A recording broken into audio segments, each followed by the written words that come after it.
Olá novamente, galerinha do sétimo. Bom, agora eu tô aqui pra gente ver a parte de língua portuguesa de estudo da língua. Então, pra começar, né, essa parte de estudo da língua, eu preciso que vocês abram o livro de vocês na página 378 pra gente fazer a correção das atividades do capítulo 20. Elas começam lá no número 11, que diz o seguinte: amplie as orações acrescentando-lhe adjuntos adnominais. Então, aqui a resposta é pessoal, mas só lembrando, adjuntos adnominais, né, são determinantes, são palavrinhas que acompanham os substantivos e não os verbos. Então, vocês vão usar aqui, né, palavrinhas para completar o sentido dos substantivos e não dos verbos. Por exemplo, aqui a gente tem, né, cartazes são formas de comunicação. Eu posso colocar todos os cartazes são formas de comunicação, né? Esse todos e os, né, já são os meus adjuntos adnominais aqui. 12. Circule os adjuntos adnominais nos ditados populares a seguir e ligue-os aos substantivos que acompanham. Letra A. Água mole em pedra dura, tanto bate até que fura. Vocês podem circular mole e também a palavra dura. O adjunto mole acompanha o substantivo água e o adjunto adnominal dura acompanha o substantivo pedra. B. Para bom entendedor, meia palavra basta. Aqui vocês vão circular o adjunto adnominal bom, que está acompanhando o substantivo entendedor, e também o adjunto adnominal meia, que está acompanhando o substantivo palavra. C. Filho de peixe, peixinho é. Esse de peixe aqui, né, é um adjunto adnominal que está acompanhando o substantivo filho. D. Casa de ferreiro, espeto de pau. Aqui a gente tem dois adjuntos adnominais. O de ferreiro, que não é o vocalista do NX0, tá, gente? E também o de pau. O de ferreiro se refere ao substantivo casa e o de pau se refere ao substantivo espeto. Em terra de cego, quem tem um olho é rei. Aqui a gente tem o de cego, né, que é um adjunto adnominal de terra, e um que é adjunto adnominal de olho. 13. Considere o seguinte trecho do cartaz. A. Pinte de azul as frases que ilustram a função informativa do cartaz. Vocês podem pintar de azul, então, né, de pneus até zica, porque essa frase não se refere diretamente ao leitor. Ela é meramente informativa. Depois, vocês podem pintar ainda de azul, de por isso até maio, de pneu até a Edis e também sem pneu, sem mosquito. B. Pinte de vermelho as abordagens que são apelativas. Então, vocês vão pintar de vermelho, participe, desapega e informe-se na prefeitura de sua cidade. 14. Considere estas frases. A. Que adjuntos adnominais foram agregados ao substantivo pneu. Então, lá na primeira, né, a gente tem pneu sem uso, né? Esse sem uso é um adjunto adnominal. E na segunda, a gente tem pneu guardado. Esse guardado também é um adjunto adnominal. B. Qual é a importância desses adjuntos na caracterização dessa palavra no cartaz? Essas palavras, né, elas funcionam aqui, elas servem aqui para esclarecer que o perigo não está em qualquer pneu, mas somente aqueles que estão sem uso ou ainda aqueles que estão guardados, né, num local aberto. 15. Considere este período. A. Que adjuntos adnominais foram agregados ao objeto direto. Bom, o objeto direto aqui é a semana de recolhimento de pneus e possui dois adjuntos adnominais, o a e o de recolhimento de pneus, que se referem ao núcleo semana. B. O que aconteceria se esses adjuntos fossem excluídos da oração? Bom, é óbvio, né, que o sentido da frase mudaria, então lembre-se daquilo. O adjunto adnominal é um termo acessório, portanto, ele não muda a estrutura da frase, no entanto, ele muda sim, acrescenta sentido. Então, se aqui ele não tivesse presente, né, seria uma semana qualquer, e não uma semana específica desse jeito aqui, a semana de recolhimento de pneu. C. Qual é a importância de um adjunto adnominal para uma frase? Bom, como eu acabei de dizer, né, o adjunto adnominal, ele é importante porque ele amplia o sentido de um nome. Então, ele vem acrescentando determinantes que são capazes de especificar aquele nome com mais precisão. 16. Retire do cartaz uma frase que possua um adjunto adnominal. A junto ao núcleo do sujeito. Aqui a gente pode pegar a frase: o governo do estado promove a semana de recolhimento. Por quê? O governo do estado aqui é sujeito, né? Governo é núcleo e de adjunto adnominal a gente tem o e também o do estado. B, junto ao núcleo do objeto. Nessa mesma frase a gente também tem, já que o objeto aqui é a semana de recolhimento. E semana aqui, né, é o núcleo do objeto. Então, a e de recolhimento são adjuntos adnominais. C, junto ao núcleo do adjunto adverbial. Então, a gente pode pegar aqui, né, a seguinte frase: informe-se na prefeitura de sua cidade. O nosso adjunto adverbial aqui é na prefeitura de sua cidade. Prefeitura é o núcleo do adjunto adverbial de lugar aqui. Portanto, os adjuntos adnominais aqui são na e de sua cidade. 17. Compare os períodos a seguir. A função da palavra vigilante é a mesma nos três casos? Não. Por quê? Porque na primeira frase, vigilantes é um adjunto adnominal do sujeito. Na segunda, ela é um predicativo do sujeito de uma frase com predicado verbo nominal. E na terceira, ela é também um predicativo do sujeito, só que numa frase de predicado nominal.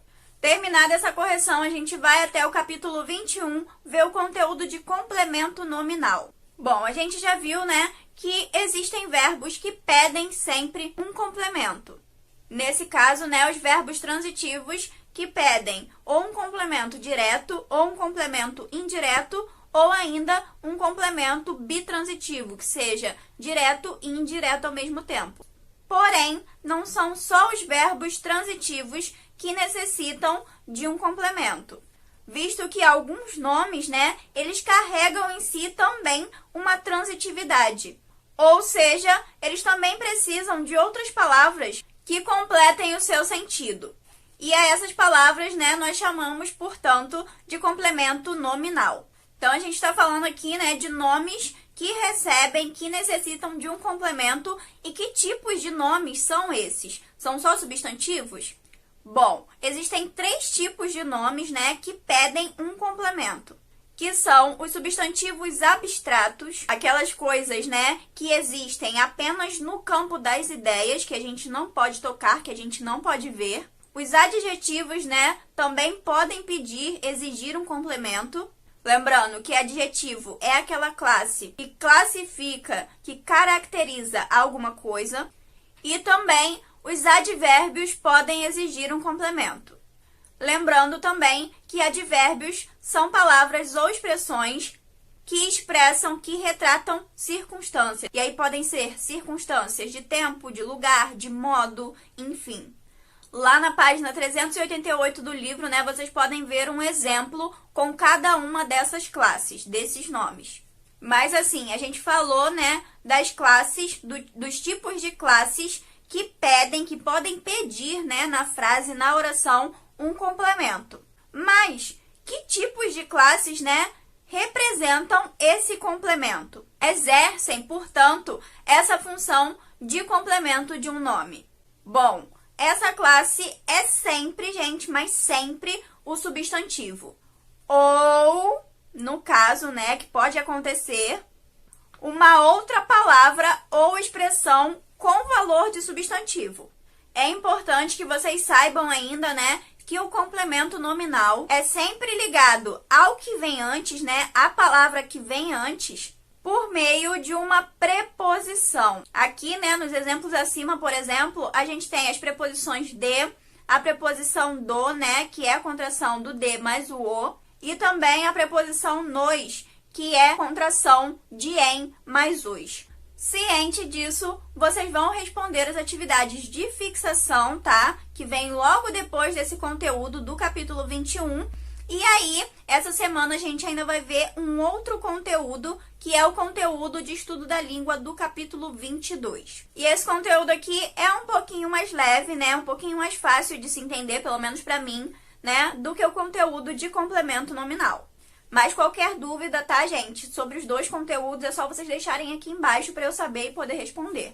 Bom, esse segundo conteúdo é o conteúdo de ordem direta, ordem inversa e ambiguidade. Então, para começar, vamos saber, né, o que é a ordem direta das orações na língua portuguesa. A ordem direta, que é a ordem comum, é a seguinte: sujeito mais verbo mais complemento mais acessórios. Simplificando, as frases na ordem direta, né, as orações na ordem direta, são aquelas que apresentam primeiro o sujeito e depois predicado. No entanto, a língua portuguesa é viva, né? A gente se comunica o tempo todo. Então, na prática, algumas pessoas não mantêm essa ordem. Às vezes, elas trocam a ordem, né, para dar ênfase ou para alcançar outros efeitos. Sendo assim, né, quando a pessoa quer dar um outro efeito, quando a pessoa quer dar ênfase ao que ela está falando, ela pega a ordem direta e inverte. Então, ela vira a ordem inversa. E como seria essa ordem invertida? Primeiro predicado e depois sujeito. Essas inversões, né, elas são mais comuns de acontecer em textos poéticos, literários ou até mesmo em textos publicitários, que são os que nós estamos estudando no momento. No entanto, né, nós que estudamos, que escrevemos textos formais, na maioria das vezes, utilizamos mais a ordem direta, que é sujeito e predicado. Então, a gente já definiu aqui, né, o que é a ordem direta da oração e o que é a ordem inversa da oração. Ficou faltando, então, a gente estudar um termo que é a ambiguidade. Para isso, né, vamos relembrar tudo que a gente estudou até agora. As orações, né, costumam ser compostas de termos essenciais, que são o sujeito e o predicado, que traz, óbvio, o verbo, os termos integrantes, né, que integram uma oração juntamente com os termos essenciais, que são os complementos verbais, o complemento nominal, que a gente acabou de ver, os predicativos, né, do sujeito e do objeto, e o agente da passiva. E a gente ainda tem, na língua portuguesa, os termos acessórios da oração, que são o adjunto adnominal, o adjunto adverbial, o aposto e o vocativo. O que isso tem a ver com a ambiguidade? A ambiguidade, né, é um duplo sentido. E quando isso ocorre numa frase, numa oração? Justamente quando um desses elementos que a gente viu aqui no quadro acima, né, que eu acabei de falar, dos termos essenciais, dos termos integrantes e dos termos acessórios, está mal colocado dentro da oração. Com esse termo mal colocado, né, a sua oração pode sim apresentar um duplo sentido ou até ficar incoerente, sendo assim mal interpretada, né? Passando algo, né, ou dando a entender algo que você não quis, que não foi a sua intenção ali. Então, para ter mais clareza da ambiguidade, né, a gente tem aqui 3 exemplos. O primeiro exemplo é da seguinte oração: o juiz atendeu a criança em sua mesa. Bom, esse em sua mesa aqui, né, ele causa uma confusão, ele traz uma confusão para essa construção. Por quê? Porque a gente não consegue identificar com clareza, né, de quem é essa mesa, se é do juiz ou se é da criança. Então, para a gente consertar isso aqui, né, a gente precisaria rever essa oração e principalmente a que nome, né, esse termo em sua mesa está ligado. Então, se esse em sua mesa se refere ao juiz, eu poderia escrever, para retirar a ambiguidade, o juiz em sua mesa atendeu a criança, né? Aí eu estou especificando que a mesa é do juiz. E se a mesa fosse da criança, né, eu deveria escrever o juiz atendeu a criança na mesa dela. Aí a gente tira, né, toda a confusão da frase. A gente especifica para um, ou especifica para outro e a frase fica clara, sem ambiguidade. A mesma coisa acontece na frase "O vereador falou da reunião na Câmara". Bom, por que esse "na Câmara" está mal posicionado aqui? Simplesmente porque a gente não sabe o que aconteceu na Câmara. Se foi a reunião em si ou se foi a fala do vereador. E o terceiro exemplo é "o publicitário cuidou da propaganda da campanha aprovada na Assembleia". Aqui, né, a gente tem mais um probleminha de ambiguidade e a gente não consegue saber o que foi aprovado na Assembleia. Se foi a propaganda ou se foi a campanha.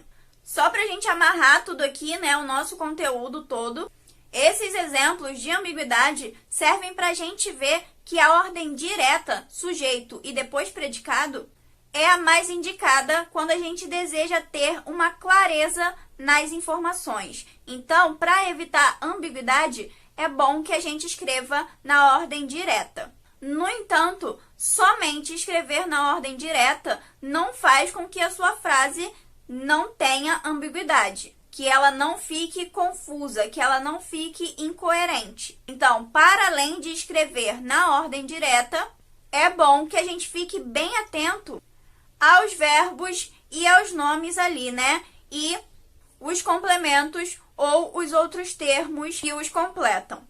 Entendido o conteúdo, é só vocês prosseguirem para as atividades e a nossa aula de hoje vai ficando por aqui. Muito obrigada pela atenção de vocês e até a próxima!